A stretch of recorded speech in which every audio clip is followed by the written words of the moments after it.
کرتے. برا وقت جب بھی آیا ہے وطن پر اے وطن والو، برا وقت جب بھی آیا ہے وطن پر اے وطن والو، ہم اپنی جان دے دیتے ہیں غداری نہیں کرتے.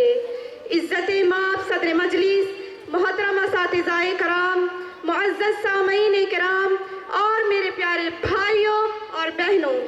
آج کے اس پروگرام میں مجھے لفظ کشائی کا موقع ملا ہے جس کا عنوان ہے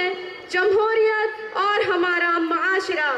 حضرات، ہمارا ملک ہندوستان انگریزوں کی غلامی کی زنجیروں سے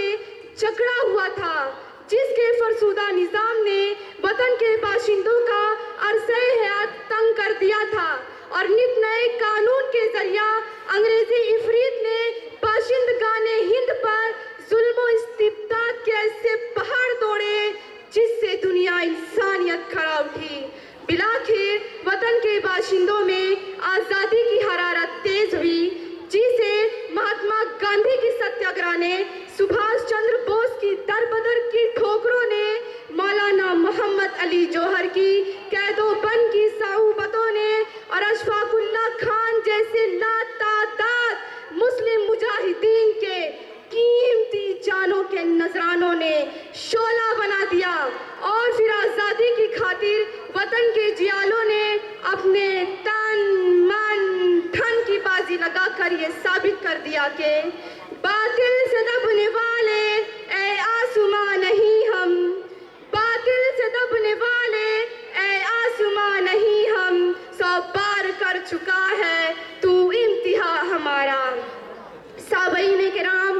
جب آزادی کی حرارت پروان چڑھی تو وطن کے مجاہدین نے بلا تفریق مذہب و ملت متحد ہو کر اپنی عظیم قربانیوں کے ذریعے انگریزی عفریت کو ایسا دندانے شکن جواب دیا کہ وہ ملک بدر ہونے پر مجبور ہو گئے اور وطن عزیز ان کے ناپاک سایہ سے پاک ہو گیا. اس طرح ہمارا ملک ہندوستان آزاد ہوا، وطن کے باشندوں کو ظلم و استبداد کی مشقتوں سے راحت نصیب ہوئی اور ہمارا ملک آزادی کی شہنائیوں سے گونج اٹھا.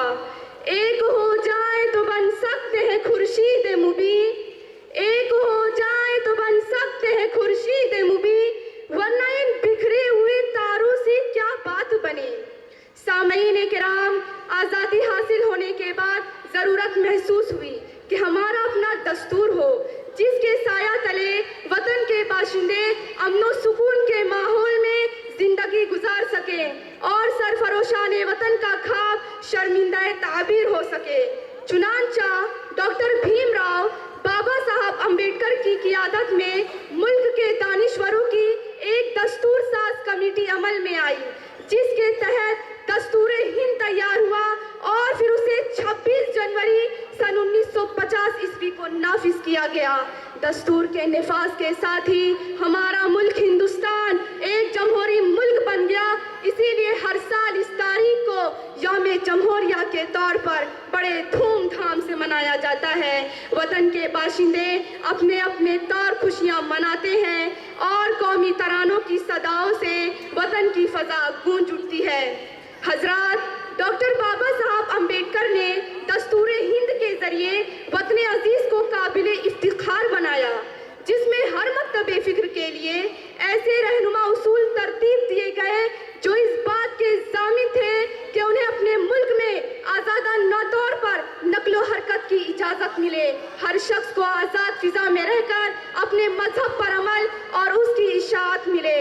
مگر افسوس، صد افسوس کہ وہ ایک ٹولہ کا اسیر ہو گیا جس نے اپنی ریشہ دوانیوں کے ذریعہ دستور ہند کی صاف ستھری شبیہ کو بگاڑ کر جگ ہسائی کا موقع فراہم کیا. اور حد تو یہ ہے کہ وہ ایک طرف گنگا جمنی تہذیب کے تانے بانے کو بکھیر کر ملک کے باشندوں کو بانٹنے کی کوشش کر رہے ہیں، تو دوسری طرف اپنے فاسد نظریات عوام الناس پر تھوپ کر اپنی بالادستی قائم کرنے کی مذموم سازشیں رچ رہے ہیں.